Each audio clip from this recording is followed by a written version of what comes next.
Just realized the bridge has been mined. Mine? Imagine winning an Oscar for writing a screenplay in a language you couldn't even speak. The Bridge on the River Kwai wasn't just a film. It was a battleground of egos, accidents, and secrets that stayed buried for decades. This 1957 war epic hides some of Hollywood's most jaw-dropping stories. Today, we're uncovering 20 shocking facts that will change how you see this 7-time Oscar winner forever. Number 1. The Oscar winner who couldn't write English. Let's start with perhaps the most absurd Oscar story in Hollywood history. Pierre Boulle won the Academy Award for Best Adapted Screenplay for The Bridge on the River Kwai. There's just one problem: Boulle didn't speak English. He wrote the original novel in French, but the actual screenplay? That was penned by two different men, Carl Foreman and Michael Wilson, both blacklisted American screenwriters who were banned from the industry during the McCarthy-era witch hunts. They worked in complete secrecy, their names scrubbed from the credits, their contributions erased by the Hollywood blacklist. Boulle graciously accepted the Oscar, but it wasn't until 1984, nearly 3 decades later, that the Academy finally corrected the record and awarded posthumous Oscars to the men who actually wrote the words that made cinematic history. Number 2. The deal that made William Holden rich. William Holden wasn't just the star of The Bridge on the River Kwai, he was one of the shrewdest businessmen in Hollywood. Instead of taking a traditional salary, Holden negotiated something revolutionary: 10% of the film's gross receipts. At the time, this was considered one of the best actor deals ever struck, and boy, did it pay off. The film became a massive box office phenomenon, and Holden's percentage turned into millions of dollars, a fortune in 1950s money. This deal set a precedent that would change how major stars negotiated their contracts for decades to come. Sometimes the best performance happens during contract negotiations. Number 3. The Burma that was really Sri Lanka. The entire story of The Bridge on the River Kwai is set in Burma and Thailand, right? Wrong. Not a single frame was shot there. Director David Lean chose Sri Lanka as his jungle paradise, specifically the area near Kitulgala on the Kalani River. The location offered everything Lean needed: dense jungle, a raging river, and importantly, a stable political situation that Burma couldn't guarantee. The irony? Lean created one of cinema's most iconic Burmese landscapes without ever setting foot in Burma. Meanwhile, the Sri Lankan location crews were building a bridge that would become more famous than any real structure in the actual country where the story takes place. Number 4. The river that wasn't even named Kwai. Here's where it gets even weirder. The real bridge that inspired the story? It wasn't over the River Kwai at all. The actual Death Railway Bridge crossed the Mae Klong River in Thailand. The River Kwai was basically a geographic fiction, a name that sounded exotic and rolled off Western tongues more easily. But wait, it gets better. After the film became a global sensation, the Thai government actually renamed part of the Mae Klong River to Kwai Yai, which translates to Big Kwai, specifically to satisfy confused tourists looking for the famous bridge. That's right, a Hollywood film literally changed the name of a river in real life. Number 5. Box office domination in 1957. The Bridge on the River Kwai wasn't just a hit, it was the hit. In 1957, it demolished the competition, becoming the highest-grossing film in both the United States and Canada. Across the pond, British audiences made it the most popular film at their box office as well. This was a genuine cultural phenomenon, packing theaters for months and months. The film's success proved that audiences were hungry for serious, adult war films that didn't shy away from moral complexity. It wasn't just entertainment, it was an event. And wait till you hear how that box office success translated into Oscar gold. Number 6. 7 golden statues. Oscar night, 1958. The Bridge on the River Kwai walked away with 7 Academy Awards, including the big ones: Best Picture, Best Director for David Lean, and Best Actor for Alec Guinness. It also won for Best Cinematography, Best Film Editing, Best Original Score, and of course, that controversial Best Adapted Screenplay. 7 wins out of 8 nominations, a near-perfect sweep that cemented the film's place in Hollywood history. This wasn't just recognition, it was coronation. The film had conquered both the box office and the critics, proving that serious filmmaking could also be wildly popular. But behind all that golden glory, the making of this masterpiece was anything but smooth. Number 7. Whistling because nobody could march. That iconic scene, British POWs whistling Colonel Bogey March as they stride into the Japanese camp? It's burned into cinema history, but it only exists because the extras couldn't march. David Lean hired hundreds of local Sri Lankan extras to play Allied prisoners, but there was a problem. They had no military training and couldn't march in synchronized formation to save their lives. Lean's solution was brilliantly simple. Have them whistle a march to keep time. The Colonel Bogey March was chosen, and what started as a workaround became one of the most memorable moments in cinema. Number 8. The composer's nightmare job. Malcolm Arnold composed the film's Oscar-winning score, but if you ask him about the experience, he'd tell you it was the worst job I ever had in my life. Why? The time frame was brutally tight, and Arnold felt crushed by the pressure to deliver something worthy of Lean's epic vision. He was racing against impossible deadlines, sweating over every note, convinced he was going to fail. And then, he won the Academy Award for Best Original Score. The music that nearly broke him became his most celebrated work. Sometimes genius emerges not despite the pressure, but because of it. Still, Arnold never forgot the stress, or forgave it. Number 9. The director who nearly drowned. David Lean was famous for his perfectionism and his willingness to endure any hardship for his art. But during a break in filming, that dedication nearly cost him his life. Lean was swept away by the Kalani River's powerful current and came terrifyingly close to drowning. The crew managed to rescue him, but it was a stark reminder that nature doesn't care about your Oscar nominations. The jungle locations were beautiful on screen, but behind the cameras, they were treacherous. Lean survived, of course, and kept pushing his cast and crew to their limits.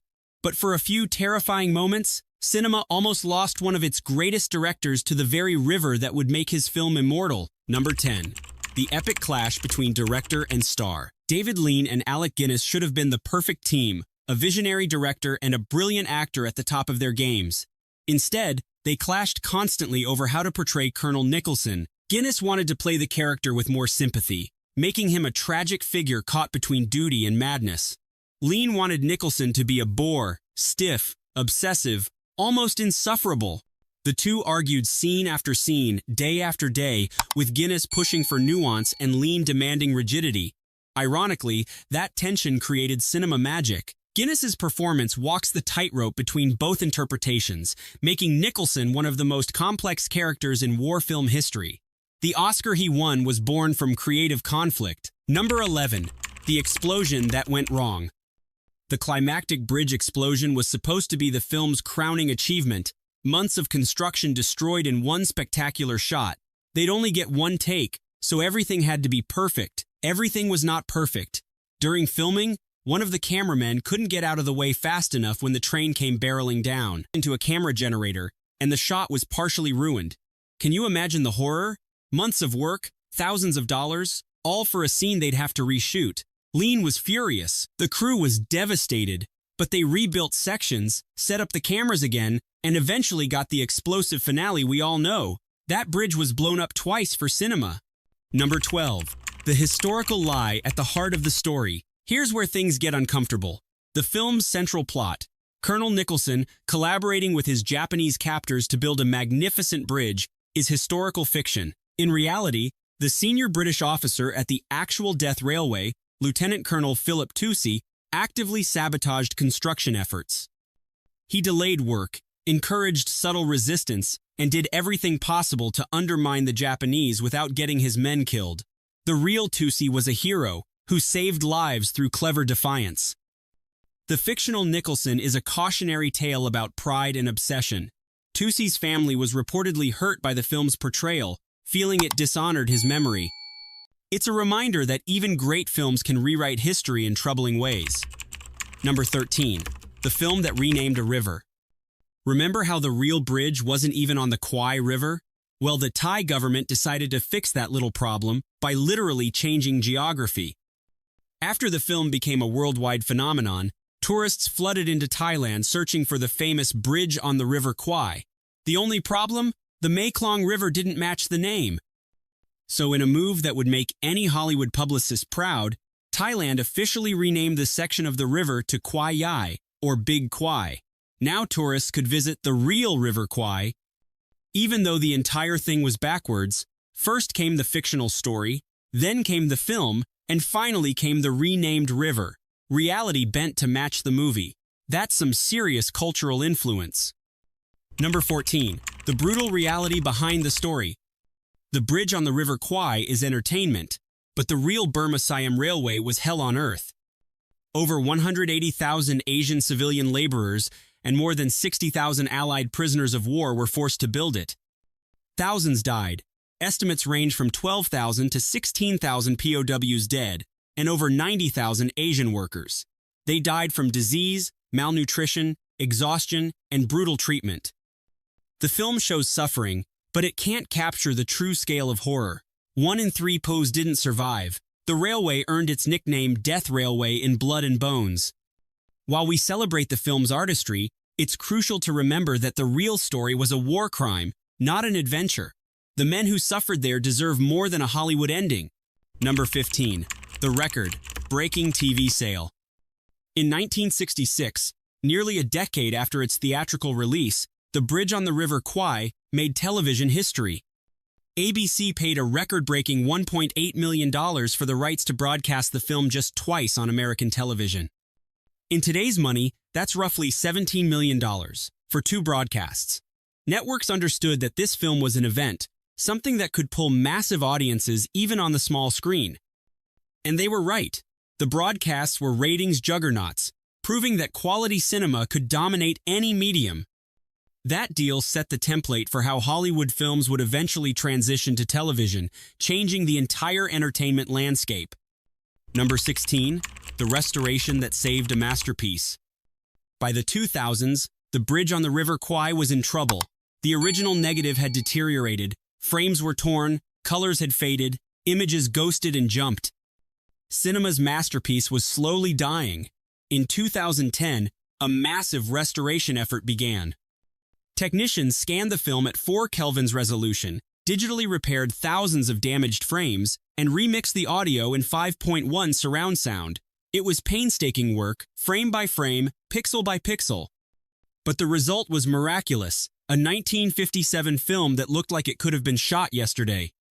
That restoration ensured that future generations could experience Lean's vision the way it was meant to be seen. Sometimes preservation is the most important art. Number 17. The Whistle That Never Happened. Former POWs who survived the actual death railway had a message for Hollywood. That whistling scene is complete fiction. Real prisoners didn't whistle cheerful marches while building railways in the jungle. They were starving, disease-ridden, and barely had the strength to stand, let alone whistle. There was no breath left for musical morale building. The scene that became the film's signature moment, that defiant, cheerful whistle, was pure Hollywood invention. Some veterans found it almost insulting, a trivialization of genuine suffering. It's a reminder that even the most iconic cinema moments can miss the truth by miles. Number 18. The Stars Who Said No. Before Alec Guinness became Colonel Nicholson, the role was offered to other major stars. Charles Laughton was the first choice. His name carried prestige and acting gravitas. He turned it down. Then Cary Grant was approached for the role, and he also passed. Can you imagine Cary Grant as the obsessive, stiff Colonel Nicholson? It would have been a completely different film. But both rejections led to Guinness, and Guinness gave the performance of his lifetime. Sometimes the best casting happens by accident. When everyone else says no, those rejections paved the way for Oscar Gold. Number 19. The film that changed a village forever. Kitulgala, the Sri Lankan village where David Lean built his bridge, was a quiet backwater before 1957. After the film, everything changed. The movie's legacy transformed the local economy. Kitulgala is now one of Sri Lanka's premier whitewater rafting and ecotourism destinations. Tourists come seeking the locations from the film, and the village built an entire industry around that cinematic history. A single movie shoot created decades of economic opportunity. The bridge may have been blown up for the cameras, but the impact on Kitulgala's future was permanent and real. Number 20. Still a giant after all these years. More than 6 decades after its release, The Bridge on the River Kwai remains a titan of cinema. The British Film Institute ranked it as the 11th greatest British film of the 20th century. It appears on countless greatest war films lists. Film schools study its cinematography, its moral ambiguity, its perfect marriage of spectacle and character. New generations discover it and are just as captivated as audiences in 1957. That's the mark of true cinematic immortality, not just being popular in your moment, but transcending time itself. The bridge may have fallen, but the film stands forever. From blacklisted writers to renamed rivers, the bridge on the River Kwai proves that sometimes the backstory is as epic as the film itself. If you love these shocking facts, hit that like button and subscribe for more forgotten Hollywood history. What fact surprised you most? Let us know in the comments below.